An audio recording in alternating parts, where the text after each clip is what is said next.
Leviticus 16, the high voltage lockout, calibrating the mercy seat. Part 1, the high voltage blueprint of the veil. What's good, family? You are tuning in to another heavy-hitting, raw, and uncut episode of Yah First Ministries with your brother Betsade Lamet Aleph Lamet, or Betzalel for the new peeps. If you are here today, it is because your spirit is absolutely starving for the unadulterated Torah truth, and you are sick and tired of the watered-down, sugar-coated, lying-ass garbage they feed you in these modern-day church houses. Today, we are launching into part 1 of a massive 3-part investigation that is going to completely dismantle the religious fairy tales you have been told about atonement, sacrifice, and the law. Before we crack open the text, let me give you the backdrop of where we are going. We are diving deep into the absolute guts of Leviticus chapter 16. Most of your punk-ass pastors skip this entire book because they do not have the spiritual clearance or the technical intelligence to understand what is actually written here. They think this is just some ancient, bloody, primitive ritual about killing goats and sprinkling blood.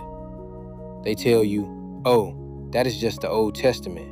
We do not need that anymore. That is a damn lie, straight from the pits of their own ignorance.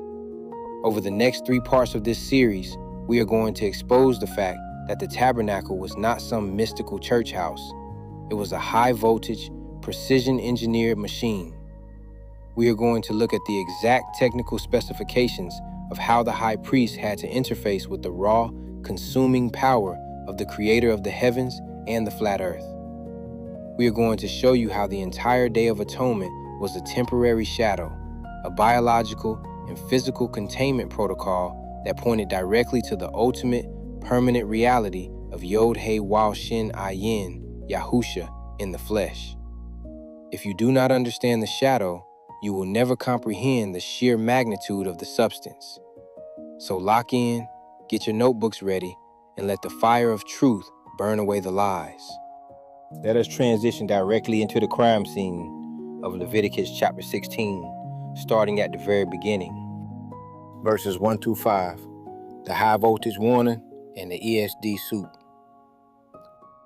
Leviticus chapter 16, verse 1. And Yod-Heh-Waw-He spake unto Memshin-He, Moses, after the death of the 2 sons of Aleph-He-Resh-Nun, Aaron, when they offered before Yod-Heh-Waw-He and died. Look at how this chapter opens. It does not start with a polite invitation. It starts with a damn body count. The father is reminding Memshin-He of the absolute devastation that happened to the 2 sons of Aleph-He-Resh-Nun, Nun-Dalet-Bet, Nadab, and Aleph-Bet Yud-He-Wah, Abihu. They thought they could play games with the power grid of the Almighty. They brought strange fire before Yud-He-Wah-He, and what happened to them? They were vaporized on the spot. Let us break down the Paleo-Hebrew word for fire, which is Esh, spelled Aleph Shin. The letter Aleph represents an ox head, meaning strength, power, or leader. The letter Shin represents teeth, meaning to consume, destroy, or press. When you combine them, Aleph Shin literally means the consuming strength. Fire is the ultimate consuming force. Nun Dalet Bet and Aleph Bet Yod-Heh-Wah did not respect the consuming strength of Yod-Heh-Wah-He. They bypassed the master engineering protocols. In modern terms, this was a massive electrical blowout. The presence of Yod-Heh-Wah-He is a high voltage current of pure, unshielded energy.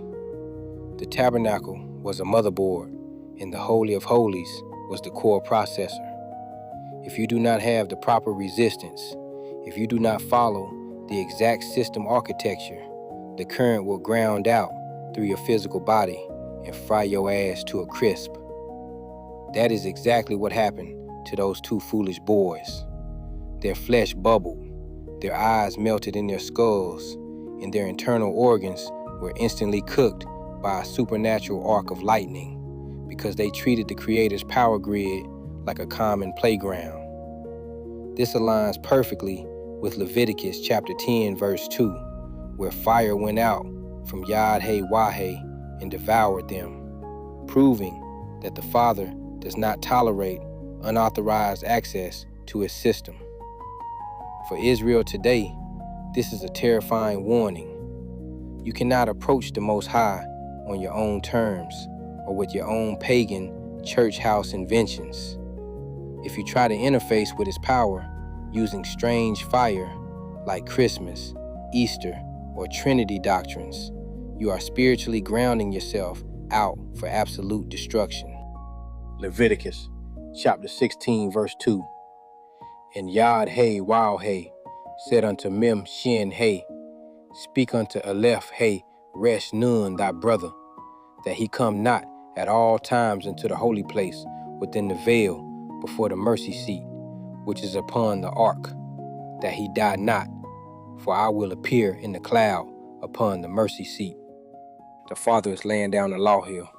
He tells Mem Shin He to warn Aleph He Resh Nun.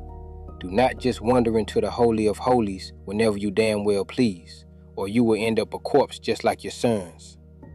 The veil was a physical and spiritual firewall. Let us look at the Paleo-Hebrew word for the mercy seat, which is Kapareth, spelled Kaf, Peh, Resh, Ta.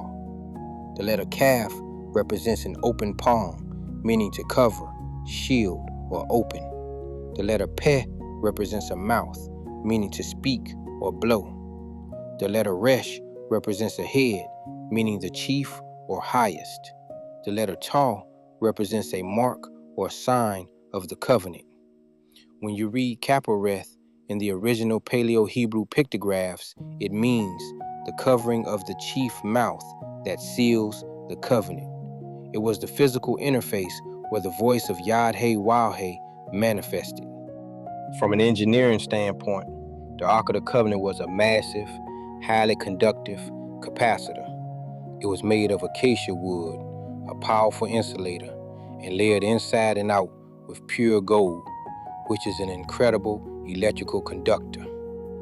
This is the exact same design we use today for high-grade capacitors in our advanced electronic circuits. The mercy seat on top, with the two cherubim, acted as a high-frequency antenna and receiver. The cloud that appeared upon the mercy seat was not just some poetic mist. It was a physical, dense, ionized vapor cloud that acted as a dielectric medium to stabilize the immense electromagnetic charge of the Father's presence. If Aleph Hey Resh Nun walked in there without the proper shielding, the voltage would jump across the gap and kill him instantly. This is confirmed in Exodus chapter 25 verse 22, where the Father says he will meet with them and commune from above the mercy seat. This was a restricted, high-security network terminal.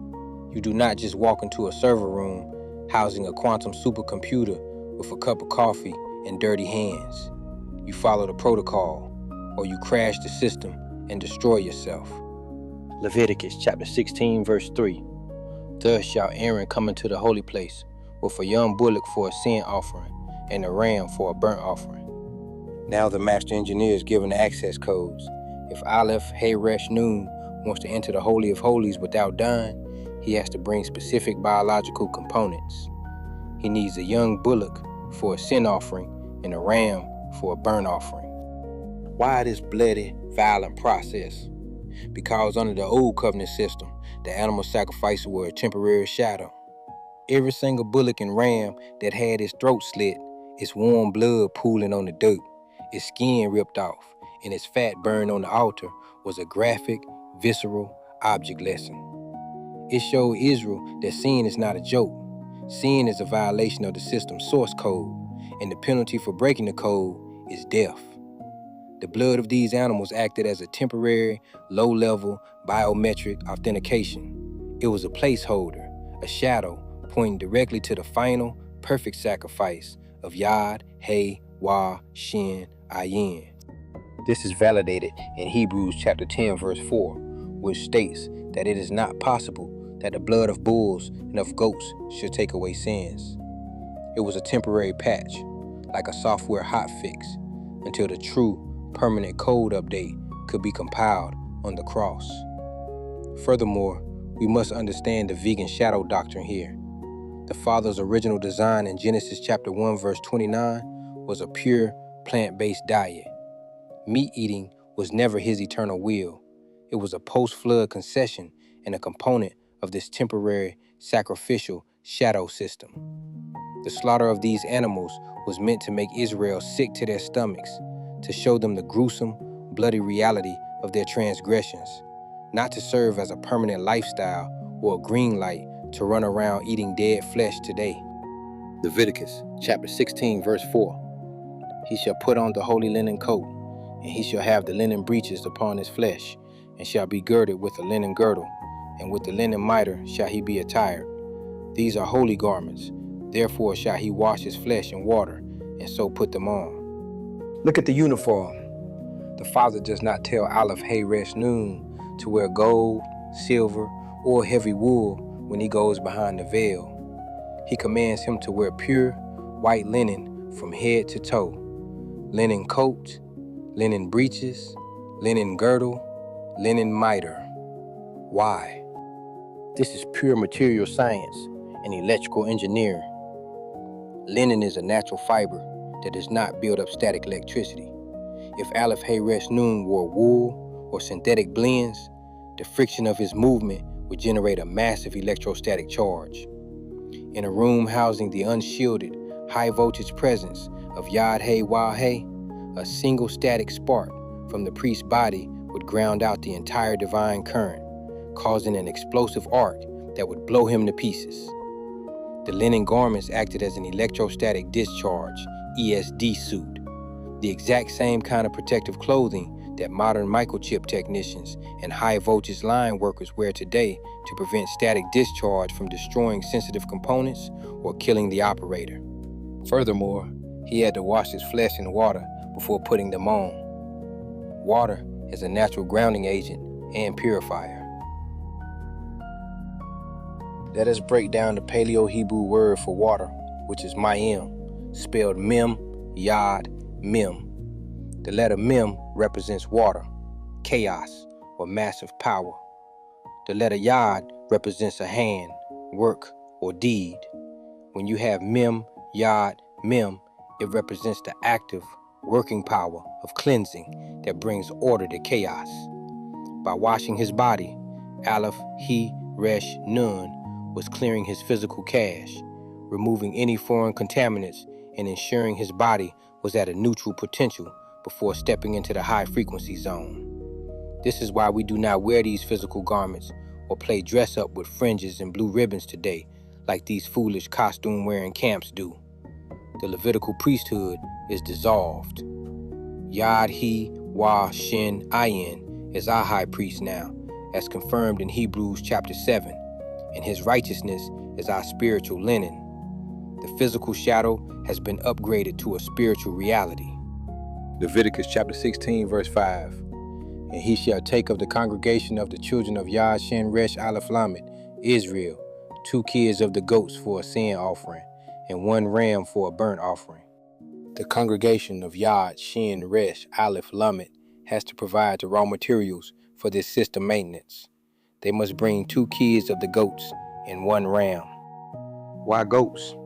In scripture symbology, goats represent the flesh, the carnal nature, and the rebellious, stubborn element of the nation. This stands in direct contrast to the sheep, which represent the obedient, spirit-led believers. By bringing 2 goats, the high priest is setting up a dual processing system to handle the sins of the people. 1 goat will be sacrificed, and the other will be sent away. This is a dual redundancy protocol. In modern computer networking, when you have a critical system backup, you use 2 separate drives or servers to ensure that if one fails or needs to be wiped, the other handles the load. The 2 goats represent the twofold process of atonement. First, the payment of the debt through blood, the slain goat, and second, the absolute removal of the transgression from the system, the scapegoat. This is the foundation of the entire Day of Atonement, a shadow pointing to how Yad Hey Wah Shin Ayin will both shed his blood to pay our legal debt and carry our sins away into the land of forgetfulness, never to be remembered against us again. Verses 6 through 12, the dual processor protocol and the smoke screen. Leviticus chapter 16, verse 6. And Aleph, He, Resh, Nun shall offer his bullock of the sin offering, which is for himself, and make an atonement for himself and for his house.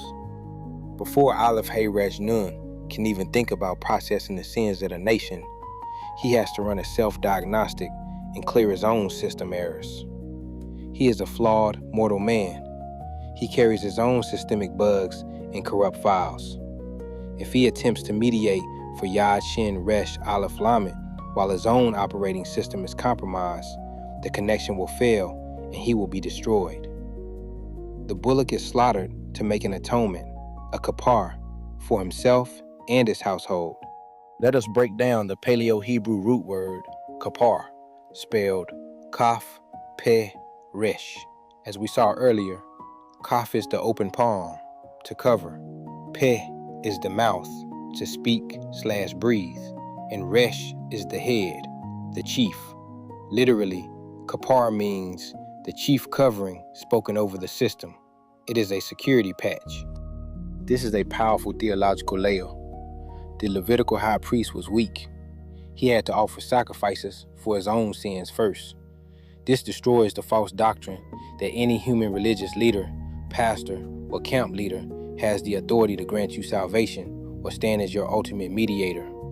They are all flawed, sin-sick, corrupt motherfuckers who need cleansing themselves. Only Yad, He, Wah, Shin, Ayin, who walk the earth in perfect, sinless flesh, could bypass this self-cleansing step.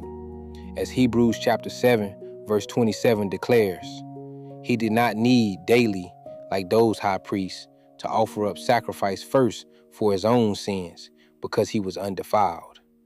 The shadow priest had to kill a massive bullet just to survive the day.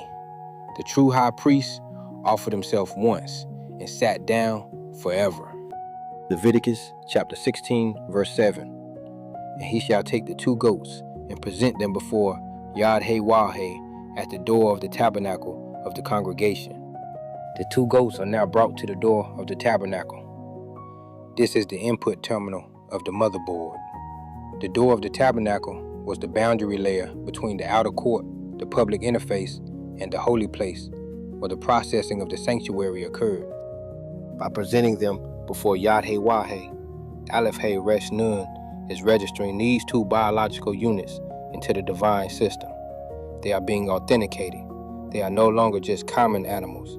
They are now dedicated system resources, set apart for a specific, high-level execution. This is a physical representation of how our lives must be presented before the Father. We cannot remain in the outer court of worldly, carnal living, mixing with the heathen nations, eating their rotting pig flesh, and practicing their pagan holidays.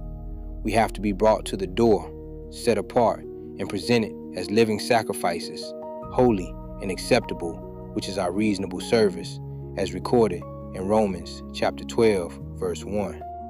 Leviticus chapter 16, verse 8. And Aleph, He, Resh, Nun shall cast lots upon the 2 goats, 1 lot for Yad He Wah He, and the other lot for the scapegoat. Here is where the divine selection process occurs. Aleph, He, Resh, Nun, cast lots. This is not a game of chance. This is a cryptographic key generation. Let us break down the Paleo-Hebrew word for lot, which is Goral, spelled Gimel, Resh, Lamed. The letter Gimel represents a camel, meaning to lift up, pride, or carry. The letter Resh represents a head, meaning the chief or first. The letter Lamed represents a shepherd's staff, meaning authority, to guide or to direct. In the Paleo-Hebrew, Goral means the chief authority that lifts up and directs. The casting of the lot was the physical mechanism through which the sovereign, predestinating will of Yad He Wah He was executed.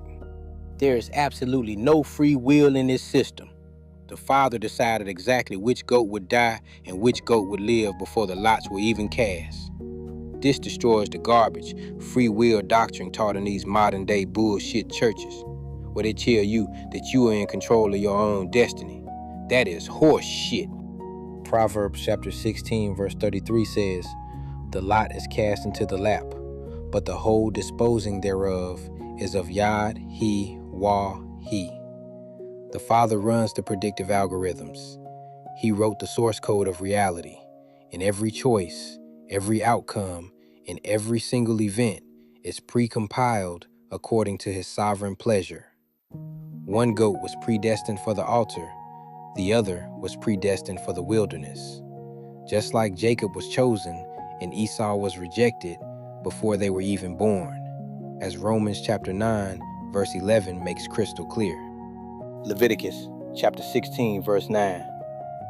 And Aleph, Hey, Resh, Nun shall bring the goat upon which Yod, Hey, Wah, Hay's lot fell, and offer him for a sin offering. The goat designated for Yod, Hey, Wah, Hey is brought forward. Its destiny is sealed. It is slaughtered, and its blood is collected.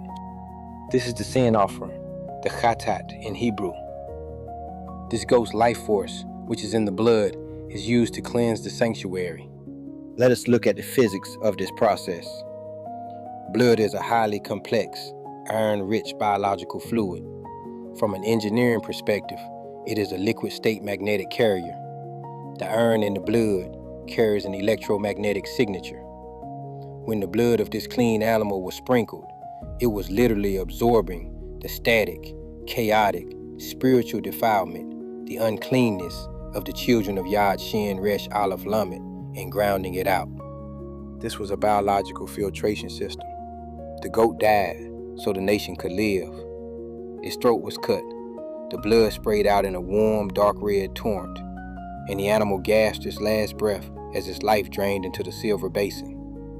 This graphic, bloody scene was a physical shadow of what Yad, Hey, Wah, Shin, Ayin would endure when his flesh was ripped open, his hands and feet pierced, and his blood poured out on the earth to permanently cleanse the record of our transgressions. Leviticus chapter 16 verse 10. But the goat on which the lot fell to be the scapegoat shall be presented alive before Yod, Hey, Wah, Hey to make an atonement with him and to let him go for a scapegoat into the wilderness. The second goat, the scapegoat, or Azazel in Hebrew, is presented alive. Let us break down the Paleo-Hebrew word, Azazel, spelled Ayin Zain, Aleph Zain, Lamed. The letter Ayin represents an eye, meaning to see, watch, or know.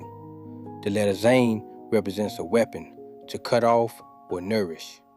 The letter Aleph represents an ox, strength. The letter Lamed represents a staff, authority/direction.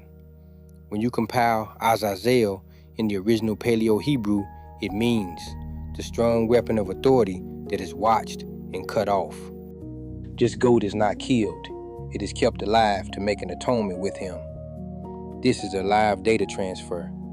The sins of the nation are not just paid for, they must be physically removed from the camp. This is like a system defragmentation or a cache purge. In your computer, when you delete a file, it does not actually leave the hard drive immediately. It is just marked as space that can be overwritten. To completely clear it, you have to run a secure wipe that overwrites the data and removes it from the system entirely. The slain goat paid the legal debt, the deletion mark, but the live goat physically carried the corrupt data out of the camp and dumped it into the barren wilderness, ensuring the system was completely clean. This is the double processor protocol in action. Leviticus chapter 16 verse 11. And Aleph, He, Resh, Nun shall bring the bullock of the sin offering, which is for himself, and shall make an atonement for himself and for his house, and shall kill the bullock of the sin offering, which is for himself. The Father repeats this instruction to emphasize the absolute necessity of the high priest's personal purification. Aleph, He, Resh, Nun must kill the bullock for himself. Think about the sheer physical labor and the intense, heavy stench of this process. A bullock is a massive, powerful beast. Slaughtering it requires immense strength. The throat is cut. The massive animal thrashes in its death throes. Blood splatters everywhere, and the heavy, metallic smell of hot blood fills the air, mixing with the sweat of the priests. This was not a clean, polite, Sunday morning church service with soft organ music. It was a raw, bloody, exhausting, NC-10-7 rated operation. The repetition of this command in the text is a structural safeguard. In software engineering, we use loop validation to ensure that critical variables are fully initialized and cleared before executing the main program. The father is running a double check on a left Hey Resh Nun's security clearance. If there is even one unconfessed sin, one unpatched vulnerability in the priest's life, the high voltage current of the Holy of Holies will detect it, bypass the insulation of the linen, and strike him dead. The bullock must die so the priest can survive the next step. Leviticus chapter 16, verse 12. And he shall take a censer full of burning coals of fire from off the altar before Yod Hey Wah Hey, and his hands full of sweet incense beaten small, and bring it within the veil. Now we get to the actual penetration of the firewall. A left He Resh Nun takes a censer full of burning coals of fire from the altar, and his hands are stuffed with sweet incense beaten small, and he steps behind the veil. This is a highly technical containment protocol. The burning coals and the finely beaten incense were not just for a pleasant aroma, they were a physical smoke screen. Let us look at the physics of this. The incense, when dropped onto the white hot coals, instantly vaporized into a dense, thick, heavy cloud of particulate matter. This cloud acted as a physical and electromagnetic shield, a signal dampener. The presence of Yod Hey Wah Hey on the mercy seat was so intensely radiant, emitting such high-frequency light and energy that if the priest looked directly at it, his optic nerves would be instantly fried, and his physical body would be destroyed by the raw radiation. The dense smoke of the incense diffused the light, scattered the electromagnetic waves, and created a protective buffer zone, a physical firewall that allowed the priest to operate within the high voltage field without grounding the current. This is exactly how we use smoke and fog generators today to detect and diffuse high-power laser beams in scientific laboratories. The sweet incense beaten small represents precision-engineered particles designed to create the perfect density of smoke. If the particles were too large, they would not vaporize fast enough. If they were too small, they would disperse too quickly. The master engineer specified beaten small to ensure a rapid, dense, sustained cloud that would cover the mercy seat and preserve the priest's life. This is the ultimate proof that the scriptures are a technical manual, not a book of religious fairy tales. The Father engineered every single detail of this system to protect his people while maintaining his absolute, uncompromised holiness. We have cleared the outer court. We have dressed the priest in his ESD suit. We have initiated the dual processor protocol with the two goats, and we have just stepped behind the veil under the cover of the incense smokescreen. The high voltage current is humming. The air is thick with ionized vapor, and the blood of the bullock is ready to be sprinkled. But we are only getting started, family. The blueprint goes deeper, and the technical specifications of how this blood interfaces with the mercy seat are about to get even more intense. Now, as we prepare to transition into part 2 of this episode, we are going to look at the exact geometry of the blood sprinkling, the 7 times frequency, and how the entire tabernacle was cleansed from the physical and spiritual defilement of the nation. Do not tune out. Do not look away, because the meat of this Torah truth is about to be served hot and heavy. Part 2. The cryptographic splattering of the 7-fold frequency. Now that we have watched the high priest step behind that heavy, unyielding firewall of the veil under a dense smokescreen of precision-engineered incense, we must examine the exact mechanics of the blood processing. This is where the biological source code of the sacrifice meets the hardware of the mercy seat to complete the circuit of atonement. verses 13 to 17, the blood sprinkling interface and the firewall lockout. Leviticus chapter 16, verse 13, and he shall put the incense upon the fire before Yod-Heh-Wah-Heh, that the cloud of the incense may cover the mercy seat that is upon the testimony, that he die not. The Father is not playing with these safety protocols. If a left hey resh noon slips up for even a microsecond, if he lets that smoke screen dissipate, he is a dead motherfucker. The incense must cover the mercy seat that is upon the testimony so that he does not die. Let us break down the Paleo-Hebrew word for incense, which is ketoreth, spelled kaf, ket, resh, ta. The letter kaf represents the sun on the horizon, meaning a cycle, circle, or to condense.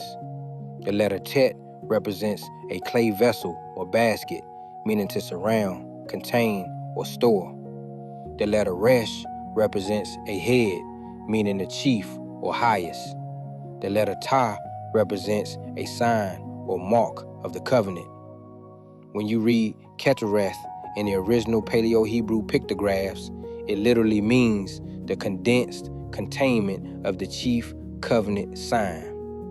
This is not just some sweet-smelling perfume to make the room smell nice.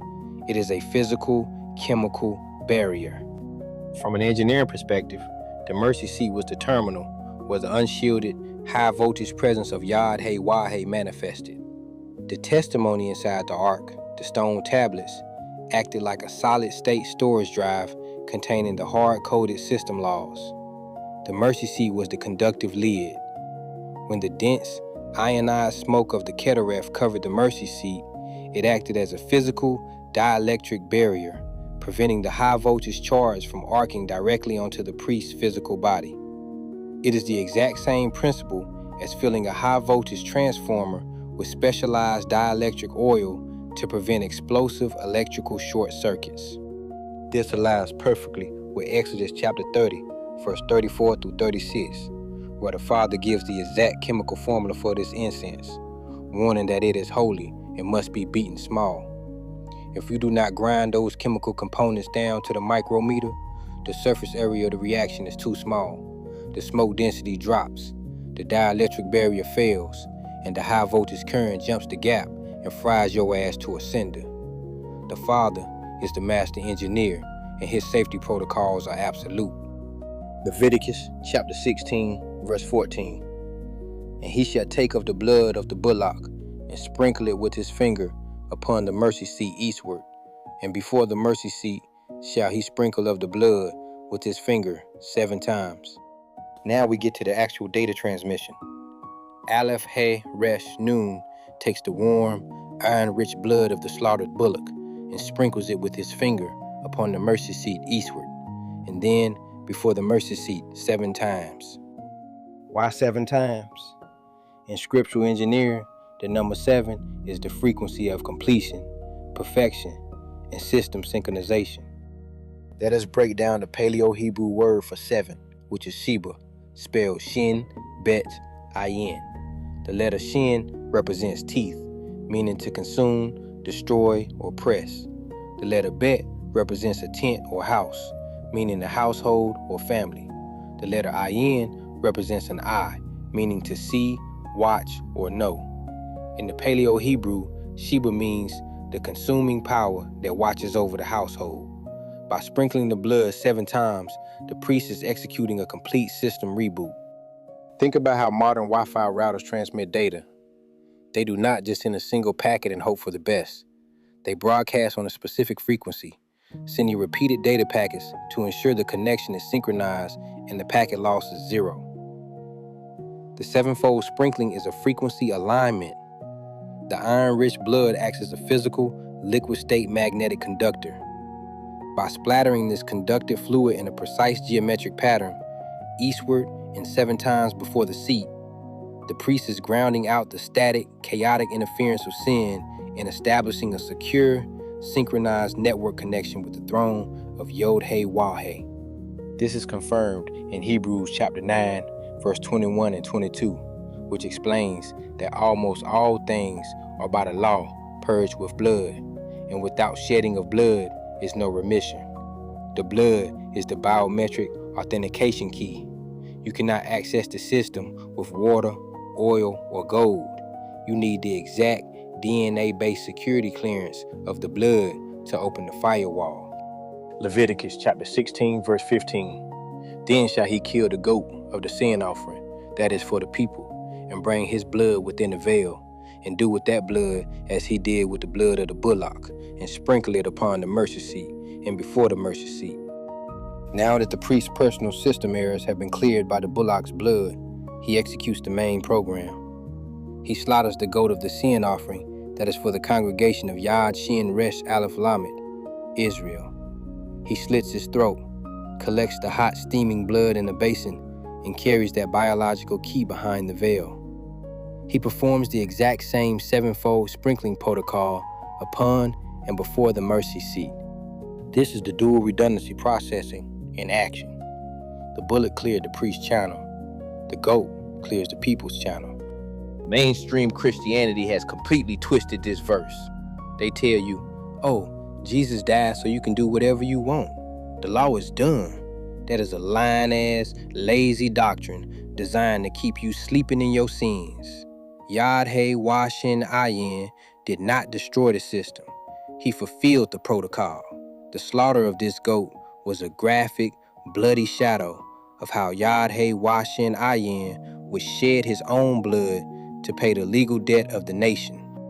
This is validated in Hebrews chapter 9, verse 12, which declares that neither by the blood of goats and calves, but by his own blood he entered in once into the holy place, having obtained eternal redemption for us. The shadow required a yearly, repetitive blood sprinkling loop, because the blood of beasts could only temporarily mask the system errors.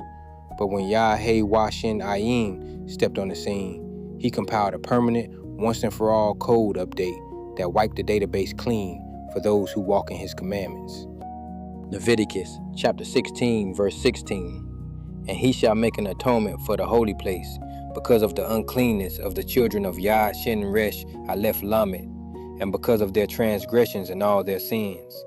And so shall he do for the tabernacle of the congregation that remaineth among them in the midst of their uncleanness. Look at this verse closely. The priest is not just atoning for the people. He is making an atonement for the physical structure of the holy place and the tabernacle itself. Why would a physical tent made of wood, gold, and animal skins need atonement?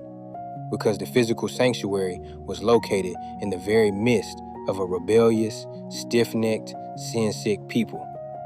The spiritual and physical defilement of the children of Yad Shin Resh Aleph Lamed was literally bleeding into the hardware of the tabernacle. In modern technology, this is the equivalent of electromagnetic interference, EMI, or systemic malware.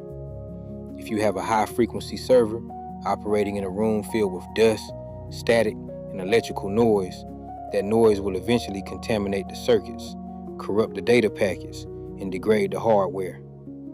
The uncleanness of Israel was a spiritual static that corrupted the connection between the tabernacle and the heavenly source.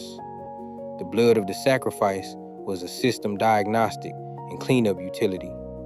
It was like running a deep antivirus scan and a disk defragmentation on a contaminated motherboard. This is why we do not practice these physical rituals today. There is no physical temple in Jerusalem that we need to scrub with animal blood. Why? Because our bodies are now the temples of the Holy Spirit, as recorded in 1 Corinthians chapter 6, verse 19. The static of sin still threatens to corrupt our internal hardware, but instead of splattering physical blood, we clear our cache and reboot our systems through the spiritual washing of the Word and the finished work of Yud-He Washin Ayin. Leviticus chapter 16, verse 17. And there shall be no man in the tabernacle of the congregation when he goeth in to make an atonement in the holy place, until he come out and have made an atonement for himself and for his household and for all the congregation of Yad Shin Resh Aleph Lamed. This is a strict lockout protocol. When the high priest enters the holy place to make atonement, there must be absolutely no other human being inside the tabernacle. Why? This is high voltage safety engineering and network security. When a network administrator is performing a critical kernel update on a core server, they lock out all other user sessions. If another user attempts to input data or access the system while the kernel is being rewritten, it will cause a fatal system crash, a blue screen of death. Furthermore, the unshielded presence of Yad-He-Wah-He behind the veil was so volatile that anyone standing in the holy place without the specific linen ESD suit, without the incense smoke screen, and without the biometric blood key would be instantly vaporized. Their flesh would melt off their bones, and their blood would boil in their veins. The Father is a consuming fire, as Deuteronomy chapter 4, verse 24 declares. He does not tolerate unauthorized users on his network. The priest had to stand completely alone as the sole mediator. This shadow pointed directly to Yad-He-Wah-Shen-Ayin, who had to tread the winepress of the Father's wrath completely alone. When he was arrested, scourged, and nailed to that tree, all his disciples fled. There was no man with him. He stood as the singular, isolated processor to handle the sins of the entire nation of Yad Shin Resh Aleph Lamed. Verses 18 through 23, the altar grounding and the data transfer to the scapegoat. Leviticus chapter 16, verse 18, and he shall go out unto the altar that is before Yad-He-Wah-He, and make an atonement for it, and shall take of the blood of the bullock and of the blood of the goat, and put it upon the horns of the altar round about. After processing the inner core behind the veil, Aleph Heresh Nun exits the holy place and goes out to the bronze altar of burnt offering in the court. He takes a mixture of the blood of the bullock and the blood of the goat, and he smears it upon the horns of the altar round about. Let us look at the engineering of this altar. The altar had 4 horns on its 4 corners, made of shittim wood and overlaid with brass. Let us break down the Paleo-Hebrew word for horn, which is Karen, spelled Kaf, Resh, Nun. The letter Kaf represents the sun on the horizon, a cycle, or to condense. The letter Resh represents a head, the chief. The letter Nun represents a sprouting seed, meaning life, continuation, or activity. In the Paleo-Hebrew, Karen means the chief active power that projects outward. In physical architecture, the horns of an altar act as terminal nodes or discharge points. When the priest smeared the highly conductive, iron-rich blood mixture onto these brass overlaid horns, he was completing the grounding circuit of the entire tabernacle motherboard. The bronze altar was the primary interface where the fire of Yad-He-Wah-He consumed the sacrifices. By coating the horns with the blood of both the priest's offering, the bullock, and the people's offering, the goat, he was physically binding the 2 data streams together and grounding the entire system's residual charge. This is the exact same concept as grounding an electrical circuit to a copper rod driven into the earth to prevent power surges from destroying your home appliances. The horns of the altar discharged the spiritual static, ensuring that the fire of the Father's wrath was safely grounded through the blood of the substitutes. Leviticus chapter 16, verse 19. And he shall sprinkle of the blood upon it with his finger 7 times, and cleanse it, and hallow it from the uncleanness of the children of Yad Shin Resh Aleph Lamed. Again, we see the 7-fold frequency. The priest sprinkles the blood upon the altar 7 times to cleanse and hallow it. This repetition is a system calibration. If you are tuning a high-frequency radio transmitter, you do not just turn the dial once and walk away. You fine-tune the frequency back and forth until the signal-to-noise ratio is completely optimized.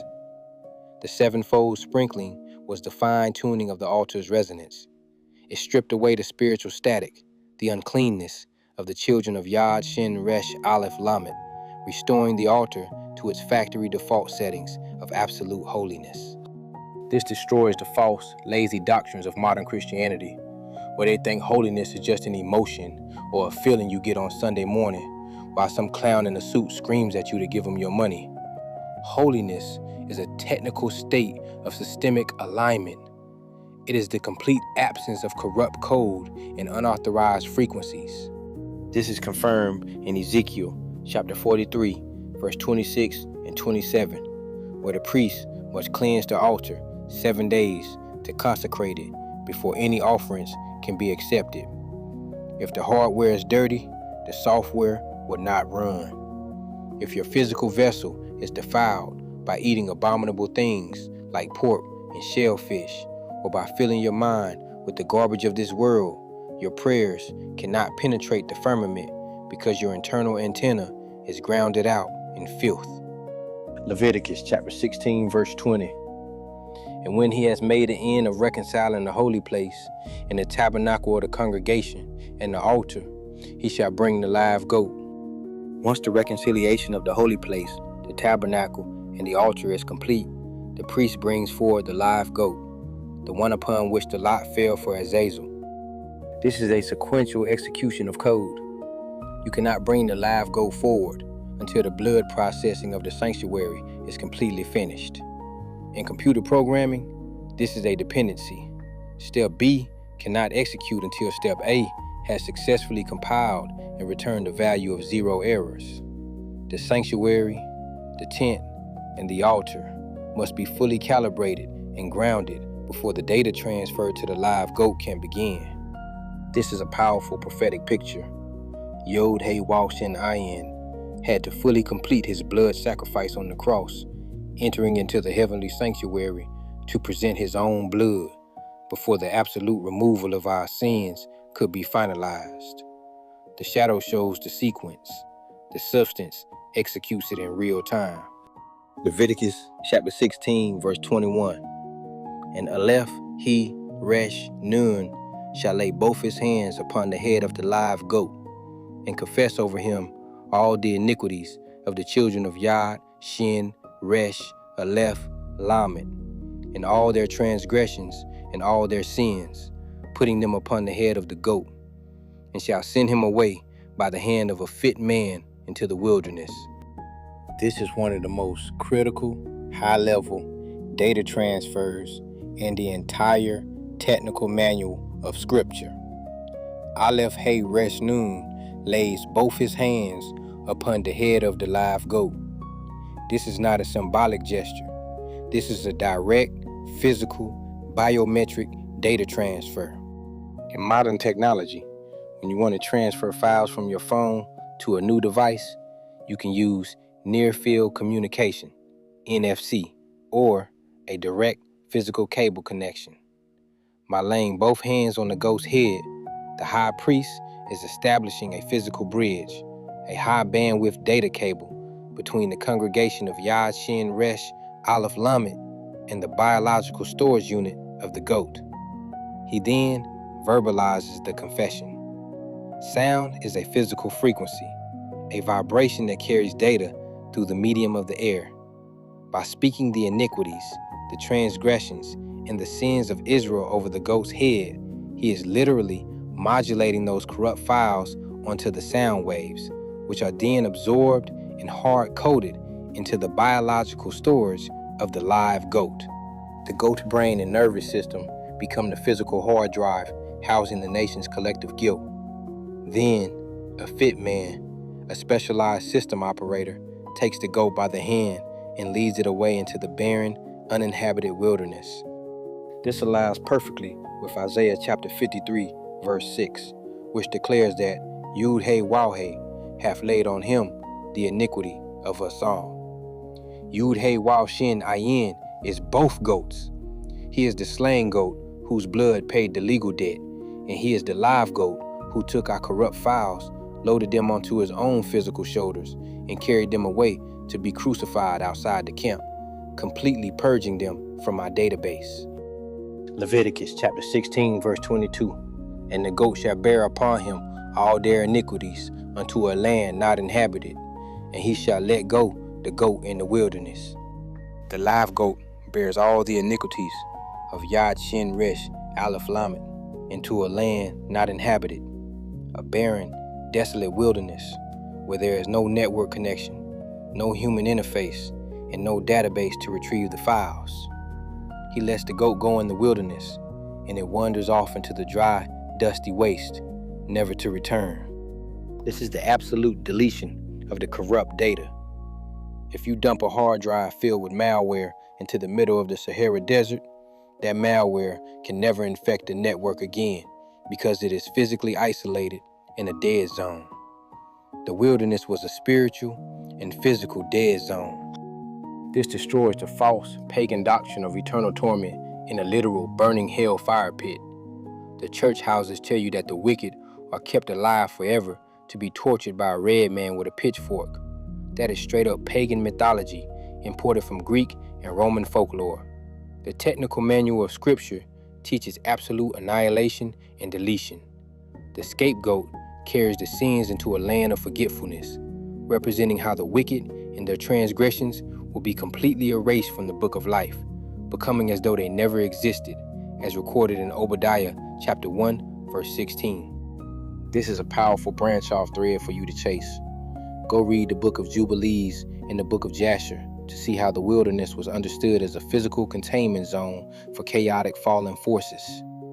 The goat was sent to Azazel, not to feed a demon, but to return the chaotic energy of sin back to the desolate waste where it belongs. Leviticus chapter 16, verse 23. And Aleph Her Resh Nun shall come into the tabernacle of the congregation, and shall put off the linen garments which he put on when he went into the holy place, and shall leave them there. Once the data transfer is complete and the scapegoat is safely dispatched into the dead zone, Aleph Hey Resh Nun returns to the tabernacle. He must immediately strip off the holy linen garments that he wore behind the veil, and he must leave them there inside the sanctuary. Why can he not wear his white linen suit out into the camp? Because those garments have been exposed to the unshielded, high-frequency radiation of the Holy of Holies. They are highly static charged and contaminated with the residual spiritual and physical energy of the atonement process. In modern nuclear power plants, when a technician enters a high radiation containment zone, they wear specialized protective suits. When they exit the zone, they do not just walk out into the break room wearing the same suit. They enter a decontamination chamber, strip off the contaminated gear, and leave it in a secure, shielded bin to prevent radioactive particles from spreading to the rest of the facility.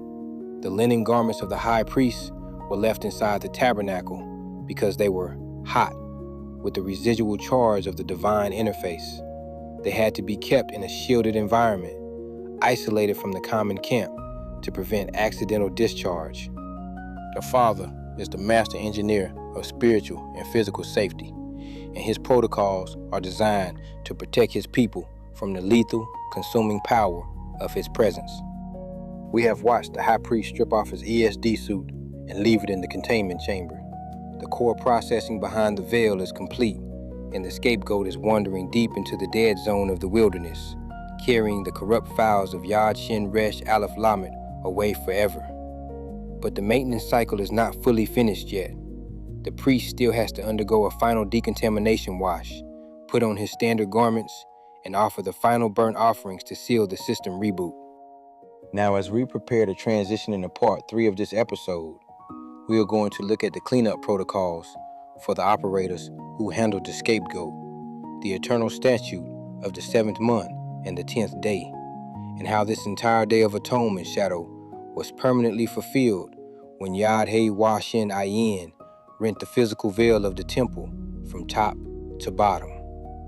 Do not go anywhere, family, because the final blueprint is about to compile. Part 3, the decontamination protocol and the eternal cron job. With the high voltage linen suit left behind in a secure server room, the high priest must now execute the final decontamination sequence before returning to the public interface of the camp. Let us dive straight back into the technical blueprint of Leviticus chapter 16, starting at verse 24. Verses 24 through 28, the decontamination cycle and toxic waste disposal. Leviticus chapter 16, verse 24. And he shall wash his flesh with water in the holy place, and put on his garments, and come forth, and offer his burnt offering, and the burnt offering of the people, and make an atonement for himself and for the people. The high priest cannot just stroll back into the camp after touching the raw, unshielded power grid of the Almighty. He must wash his flesh with water in the holy place, put on his standard garments, and come forth to offer the burnt offerings. Let us break down the Paleo-Hebrew word for wash, which is rakis, spelled Resh, Ket, Sadi. The letter Resh represents a head, meaning the chief or first. The letter Ket represents a wall or fence, meaning to separate, divide, or protect. The letter Sadi represents a trail or hook, meaning to hunt, journey, or desire. In the Paleo-Hebrew, rakis literally means the chief separation that hooks the desire. Washing is not just a cosmetic cleanup. It is a physical and spiritual boundary-setting protocol. From an engineering standpoint, this wash cycle is a decontamination procedure. When a nuclear technician steps out of a high radiation reactor core, they do not just walk out into the parking lot. They enter a pressurized decontamination chamber, strip off their protective suits, and wash away any residual radioactive isotopes. Water is the ultimate grounding agent and solvent. By bathing his flesh in the holy place, Aleph Hey Resh Nun is discharging any leftover static electricity and washing away the microscopic biological residue of the blood-sprinkling interface before putting on his colorful, gold-woven standard priestly garments. This is a powerful theological layer. The old Levitical priesthood was weak, temporary, and constantly required physical wash cycles to survive. This destroys the false, garbage doctrine of modern-day church houses that tell you that you can approach the Father in your filthy, unwashed, carnal state without any alignment. This aligns perfectly with Hebrews chapter 10, verse 22, which commands us to draw near with a true heart and full assurance of faith, having our hearts sprinkled from an evil conscience and our bodies washed with pure water. Yad He Washin Ayin, Yahusha, is our permanent high priest who needs no physical wash cycles because he is the source of living water. For Israel today, this means you must clear your mental cache, wash your mind with the pure Torah source code, and stop playing games with the power grid of the Most High. Leviticus chapter 16, verse 25. And the fat of the sin offering shall he burn upon the altar. The priest must take the fat of the sin offering and burn it upon the bronze altar. Let us break down the Paleo-Hebrew word for fat, which is chaleb, spelled Ket, Lamed, Bet. The letter Ket represents a wall or fence to separate or protect. The letter Lamed represents a shepherd's staff, authority, or to bind. The letter Bet represents a tent or house, the family. In the Paleo-Hebrew, Chaleb means the separation that binds the household. The fat was the richest, most concentrated energy storage of the animal, reserved exclusively for the fire of Yad He Wah He. From a technical perspective, this is thermal energy conversion. The fat, containing high-density lipids, burns at an extremely high temperature, creating a rapid, intense combustion that vaporizes the offering. But look at the deep theological layer here. This entire process was a bloody, smoky shadow. The burning of fat and flesh on the altar was a graphic, visceral demonstration of the cost of sin. Under the old covenant, the slaughter of these beasts was a temporary concession. This destroys the mainstream lying-ass Christian doctrine that the Father loved to smell the burning animal carcasses and wants his people running around gorging themselves on dead flesh today. The Father's original, eternal blueprint in Genesis chapter 1, verse 29 was a pure, plant-based diet. Meat eating was a post-flood concession, and the sacrificial system was a temporary shadow to show Israel that their transgressions cost lives. The fat was burned to show that the richest part belongs to the Creator, not to your greedy, fat-clogged bellies. This aligns with Isaiah chapter 1, verse 11, where the Most High declares, He has no delight in the blood of bullocks, or of lambs, or of he-goats. For Israel today, this is a loud-ass wake-up call to clean up your physical temples, stop stuffing your faces with rotting, dead flesh, and return to the plant-based engineering of Eden. Leviticus chapter 16, verse 26. And he that let go the goat for the scapegoat shall wash his clothes, and bathe his flesh in water, and afterward come into the camp. The system operator who led the live goat into the wilderness is now contaminated.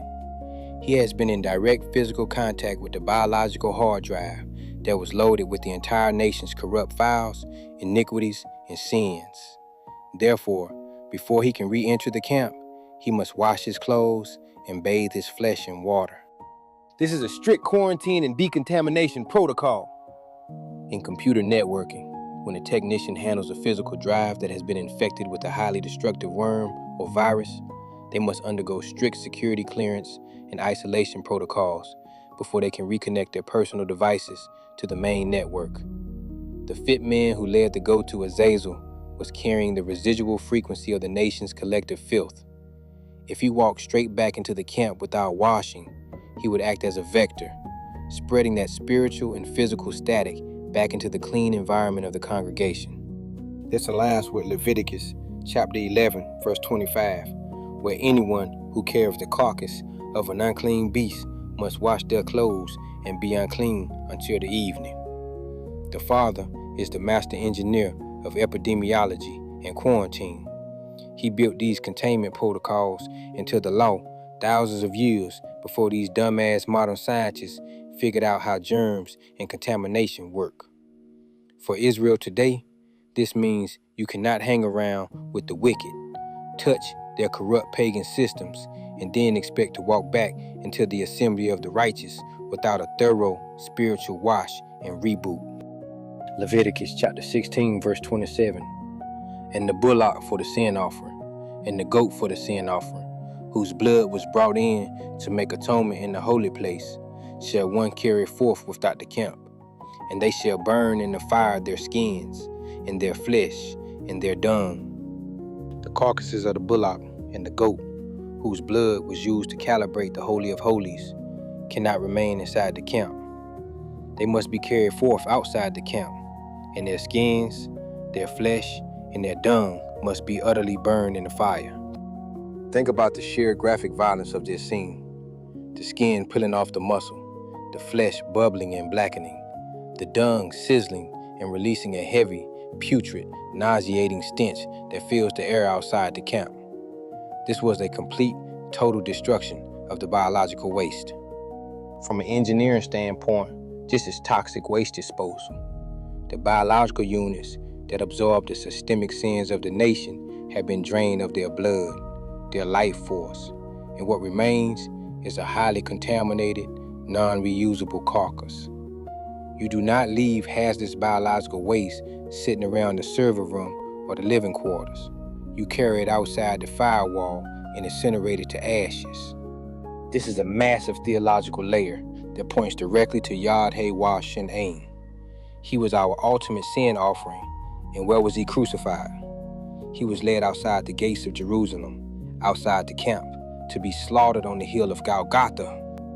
This is confirmed in Hebrews chapter 13, verses 11 and 12, which states that the bodies of those beasts, whose blood is brought into the sanctuary by the high priest for sin, are burned without the camp. Wherefore, Yod-Heh-Wah-Shin-Ain also, that he might sanctify the people with his own blood, suffered without the gate.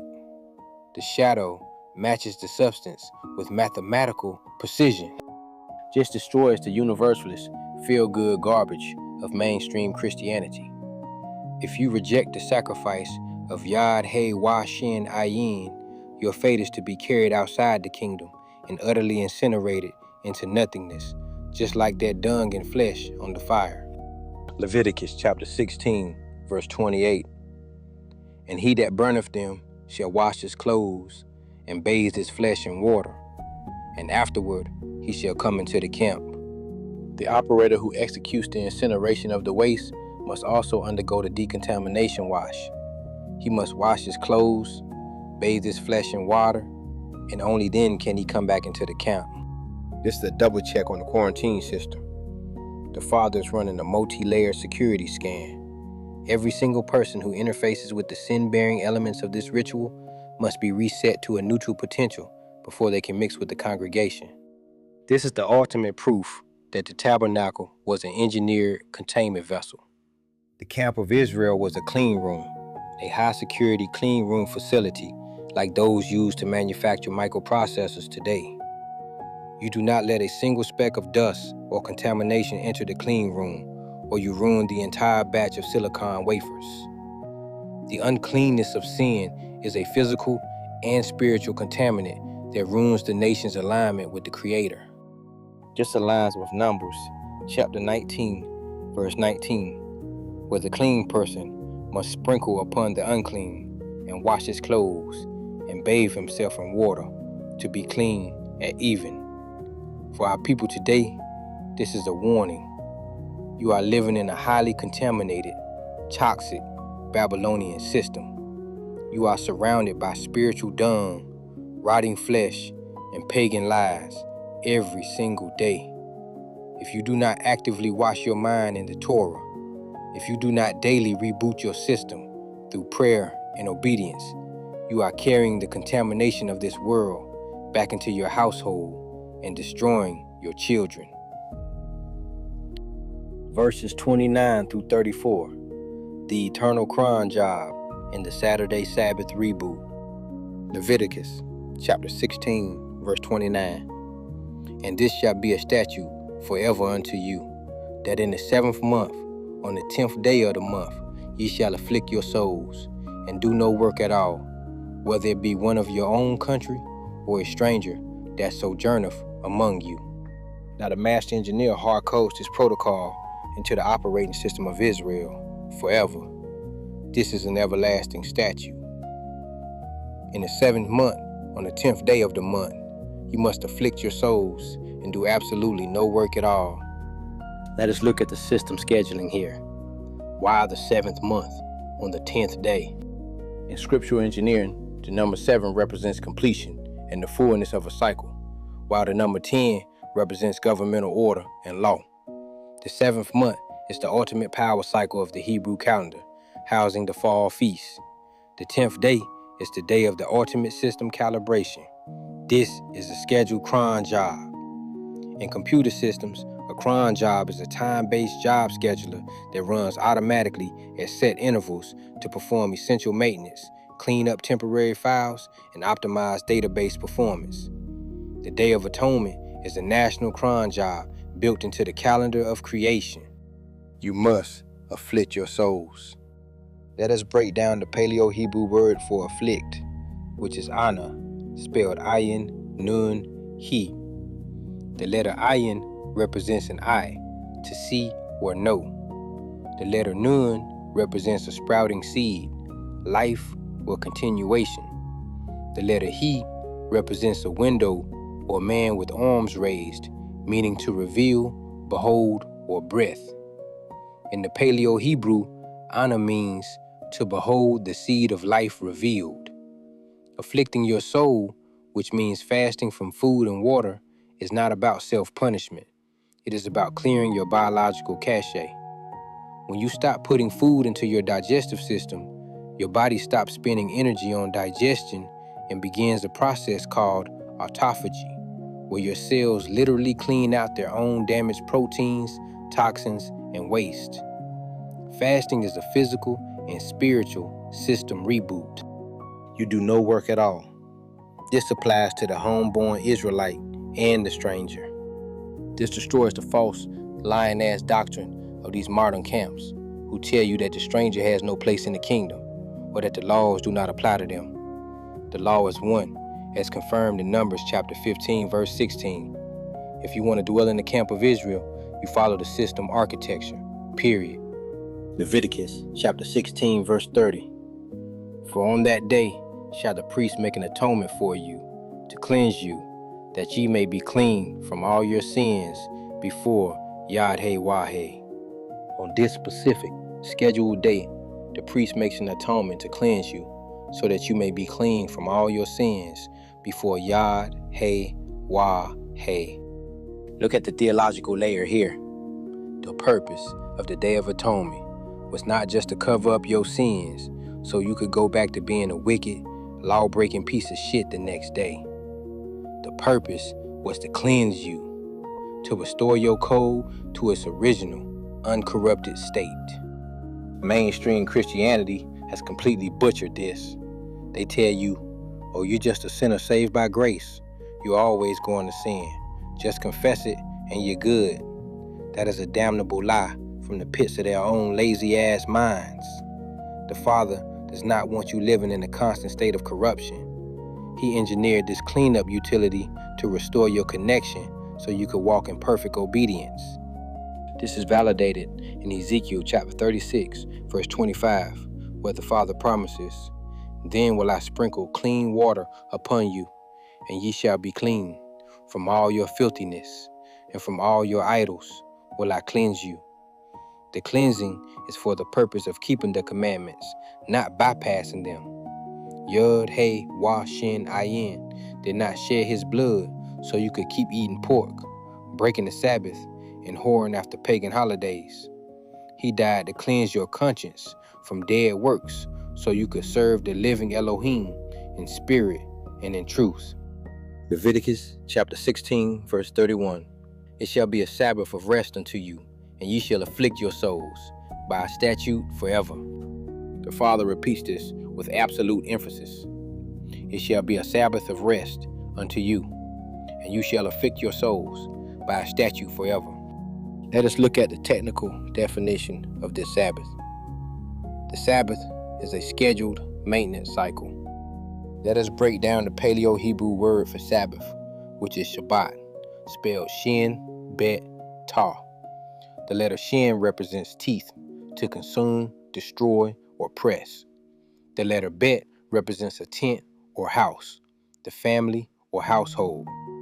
The letter Ta represents a sign or mark of the covenant. In the Paleo-Hebrew, Shabbat literally means the consuming power that guards the house of the covenant. It is the protective shield around the family. And when does this Sabbath occur? It is Saturday, from sunrise to sunset. Saturday, sunrise to sunset. Not Friday night, like the fake Japhetite Khazar converts squatting in our land tell you. Not Sunday, which is pagan sun god worship instituted by the Roman Emperor Constantine. Saturday, sunrise to sunset, is the exact frequency built into the rotation of the flat earth and the luminaries inside the dome firmament. If you are keeping the Sabbath on any other day, or from midnight to midnight like these Roman clock watches, you are operating on a foreign, corrupted frequency. You are completely out of sync with the Creator's calendar. This is confirmed in Exodus chapter 31, verse 16, which declares, "The Sabbath is a perpetual covenant for the children of Israel. It is an everlasting statute." If you refuse to shut down your business, turn off your phone, and rest on Saturday, sunrise to sunset, you are introducing massive electrical noise into your spiritual antenna, and you will eventually ground out and destroy your own household. Leviticus chapter 16, verse 32. "And the priest whom he shall anoint, and whom he shall consecrate to minister in the priest's office in his father's stead, shall make the atonement, and shall put on the linen clothes, even the holy garments." The Father is setting up the succession protocol. The priest who is anointed and consecrated to minister in his father's stead must make the atonement, and he must put on the linen clothes, even the holy garments. This is a technical specification for system inheritance. In object-oriented programming, when you create a subclass, it inherits all the properties, methods, and security clearances of the parent class. The Levitical priesthood had to pass down this security clearance from generation to generation through a strict, unbroken line of physical descent. The successor priest had to wear the exact same linen ESD suit and follow the exact same code execution to ensure the system did not crash during the transition. But look at how weak this physical inheritance was. The priests were mortal men. They got sick, they aged, they sinned, and they died. The system had to be constantly paused and rebooted every time a high priest kicked the bucket. This is why the physical Levitical priesthood had to be upgraded. Yud, Hey, Wah, Shin, Ayin did not come from the tribe of Levi. He came from the tribe of Judah, and his priesthood is after the order of Melchizedek, as Hebrews chapter 7, verse 14 through 17 makes crystal clear. He has an unchangeable, immortal priesthood because he lives forever. He does not need a successor, and he does not need to pass down his security keys because he is the eternal administrator of the system. The shadow of succession is fulfilled in his permanent, unshakable governance. Leviticus chapter 16, verse 33. And he shall make an atonement for the holy sanctuary, and he shall make an atonement for the tabernacle of the congregation, and for the altar, and he shall make an atonement for the priest, and for all the people of the congregation. The priest must make an atonement for the holy sanctuary, the tabernacle, the altar, the priest, and all the people. This is a complete top-to-bottom system calibration. Look at the hierarchy of this atonement. It starts at the core processor, the holy sanctuary, then moves to the motherboard layout, the tabernacle, then to the grounding node, the altar, then to the system operators, the priest, and finally to the end users, the people of the congregation. The Father is a God of order. He does not run his system in a chaotic, haphazard way. Every single component of the network must be aligned, calibrated, and cleared of errors in a specific, sequential order. This destroys the false, chaotic doctrines of these modern camps and churches where they have no order, no structure, and no understanding of system architecture. They think they can just jump straight to the people layer without aligning the sanctuary or respecting the priesthood of Yod, Hey, Wash, and Ayin. That is absolute bullshit. If the core processor is not aligned, the end users will get nothing but corrupted data and system crashes. This is validated in Colossians chapter 1, verse 20, which explains that by him, the Father reconciled all things unto himself, whether they be things in earth or things in heaven, having made peace through the blood of his cross. The atonement of Yod, Hey, Waw, Shin, Ayin is a universal system restore that recalibrates the entire creation, from the dome firmament down to the dust of the flat earth. Leviticus chapter 16, verse 34. And this shall be an everlasting statute unto you, to make an atonement for the children of Yod, Shin, Resh, Aleph, Lamed, for all their sins, once a year. And he did as Yod, He, Waw, He commanded, Mem, Shin, He. The chapter closes with a seal of absolute obedience. This is an everlasting statute to make an atonement for the children of Yod, Shin, Resh, Aleph, Lamed, for all their sins, once a year. And Aleph, Hey, Resh, Nun did exactly as Yod, Hey, Waw, Hey commanded, Mem, Shin, Hey. Look at that final phrase. And he did as Yod, Hey, Waw, Hey commanded. There was no room for creative interpretation, no room for pagan compromises, and no room for human opinion. The blueprint had to be executed with 100% technical accuracy. Mainstream Christianity has completely lied to you about this. They tell you, oh, the Old Testament is done. We don't need to read Leviticus. That's just for the Jews. They're trying to cut you off from the very source code of your identity. This is an everlasting statute. While the physical shadow of killing goats and sprinkling blood has been upgraded to the spiritual reality of Yod, Hey, Waw, Shin, Ayin's blood, the principle of the statute remains eternal. We must still afflict our souls. We must still honor the Saturday sunrise to sunset Sabbath, and we must still recognize that our only access to the Father is through the biometric key of the blood. This is confirmed in Matthew chapter 5, verse 18, where Yod, Hey, Waw, Shin, Ayin declares that till heaven and earth pass, one jot or one tittle shall in no wise pass from the law, till all be fulfilled. The flat earth is still here. The dome firmament is still standing, and therefore the law is still in full force. If you think you can bypass the master engineer's specifications and still inherit the kingdom, you are setting yourself up for an absolute high voltage destruction.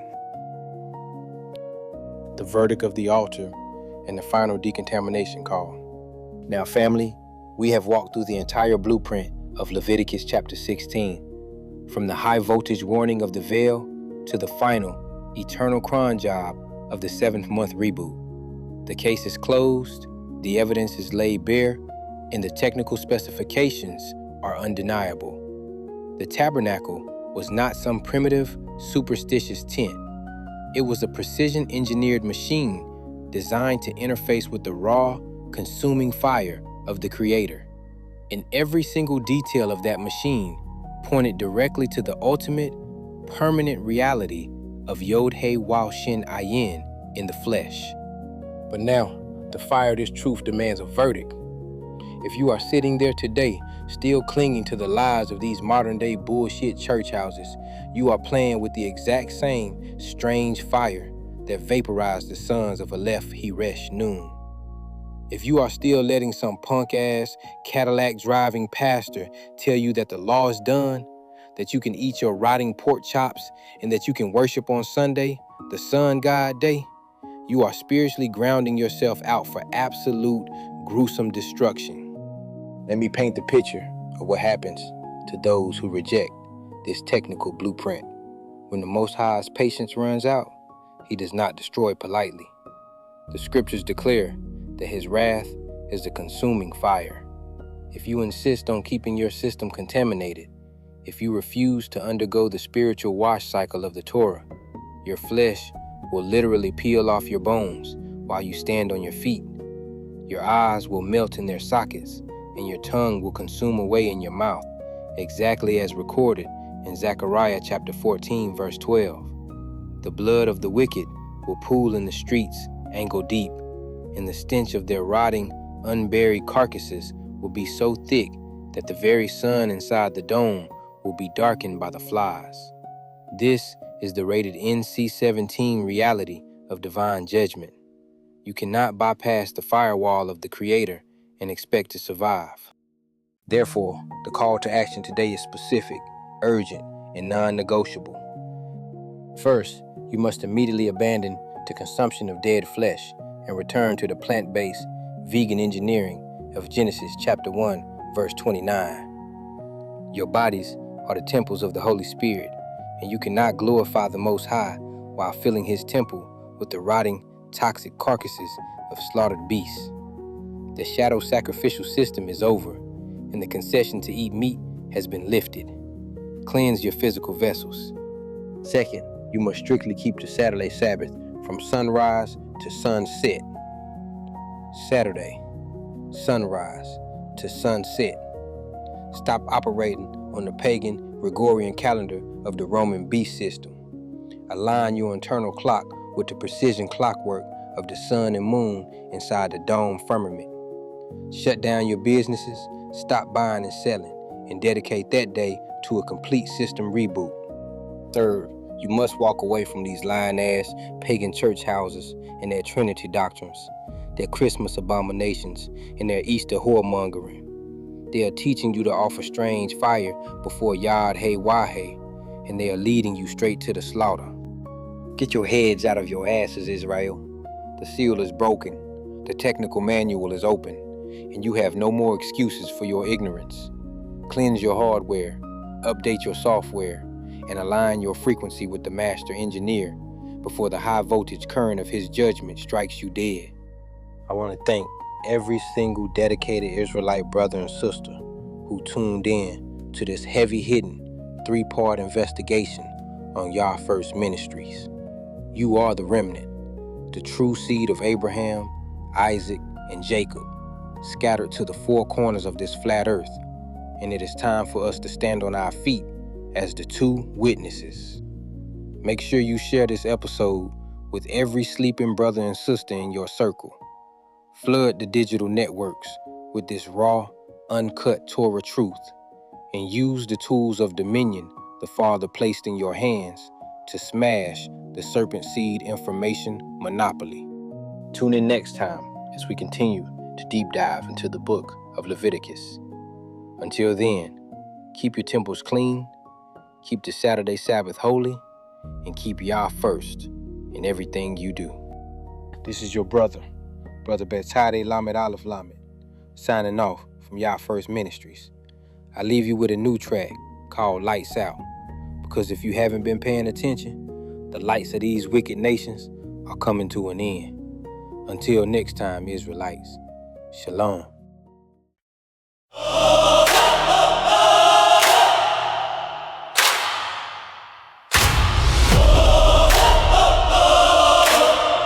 Yeah. When the sun goes down, that's when my power rise. Israel in the darkness with the fire in our eyes. They thought the night would hide them, thought the dark was safe, but we moving through the shadows, bringing judgment to their face. Lights out for the wicked, lights out for the fake, lights out for the enemies who thought we never wake. We've been asleep too long, but now we wide awake, reclaiming what was stolen, taking back what they take. Lights out on the lies they've been teaching in the church. Lights out on the doctrine that been keeping us in the hurt. Lights out on the pastors getting fat off of our ties. Lights out on the preachers who been selling us lies. We flipping all the switches, cutting off the power source. No more feeding parasites, we changing up the course. Lights out on the system that been draining us dry. Lights out on Babylon, we watching empires die. Night vision activated, we can see them clear. Moving in the darkness without any fear. They stumbling and fumbling, they can't see a thing, but Israel got the advantage when the nighttime ring. Lights out, darkness is our friend. Lights out, this is how it ends. Lights out for the enemy, lights out for the fraud. Lights out across the land, judgment from our God. Lights out, we moving in the black. Lights out, Israel's taking back from the city to the country, every system going down. Lights out on that kingdom, we about to take the crown out. Yeah. Lights out on the media, propaganda machine. Lights out on the television, poison in the screen. Lights out on the music that been corrupting our youth. Lights out on the industry, now we speaking truth. Lights out on the schools, teaching lies about our past. Lights out on the textbooks, we rewriting it last. Lights out on the colleges, indoctrinating minds. Lights out on the system, leaving wickedness behind. Lights out on the government, corruption and deceit. Lights out on the capital, watching them retreat. Lights out on the bankers who been stealing our wealth. Lights out on the Federal Reserve and all they stealth. Lights out on the pharmaceuticals, poisoning our health. Lights out on the doctors who been selling us death. Lights out on the food supply, chemicals and GMO. Lights out on the factories, we shutting down the floor. Lights out on the prisons, modern slavery disguise. Lights out on the system, now we're cutting all the ties. They built it on our suffering, our blood and our tears. Lights out on the whole thing, ending all the years. Lights out, darkness is our friend. Lights out, this is how it ends. Lights out for the enemy, lights out for the fraud. Lights out across the land, judgment from our God. Lights out, we moving in the black. Lights out, Israel's taking back from the city to the country, every system going down. Lights out on that kingdom, we about to take the crown. Yeah. Lights out in the final hour, prophecy fulfilled. Lights out on the nations who defied the Father's will. Egypt getting dark, just like Exodus of old. Lights out on the pharaohs and the empires they hold. 3 days of darkness coming for the ones who enslaved. 3 days of darkness for the nations that behave wickedly against us. Thought they never see the end. Lights out permanently, no power to defend. But Israel got light in our dwelling, we can see while the whole world's in darkness, stumbling desperately. That's a separation, that's a distinction clear. Light for the chosen, darkness for the fear. Lights out on the churches with the steeples and the cross. Lights out on religion that been keeping us lost. Lights out on the 501c3, tax exempt and dead. Lights out on the buildings, now we gathering instead. Lights out on Christmas, Easter, all the pagan mess. Lights out on the holidays that brought us in distress. Lights out on Thanksgiving, celebrating genocide. Lights out on the culture, no more swallowing their pride. Lights out means it's over, lights out means it's done. Lights out on that kingdom, Israel's time is gone. Lights out is a judgment, lights out is a sign. Lights out on that power, now the glory's mine. Flip the switch, cut the cord, pull the plug on it all. Lights out across the board, watching Babylon fall. Israel in the darkness, moving silent and precise. Lights out one time, lights out, think twice, yo. We've been patient too long. We've been waiting too long. Lights out on everything that held us back. Lights out on everything that keeps us wrong, yeah.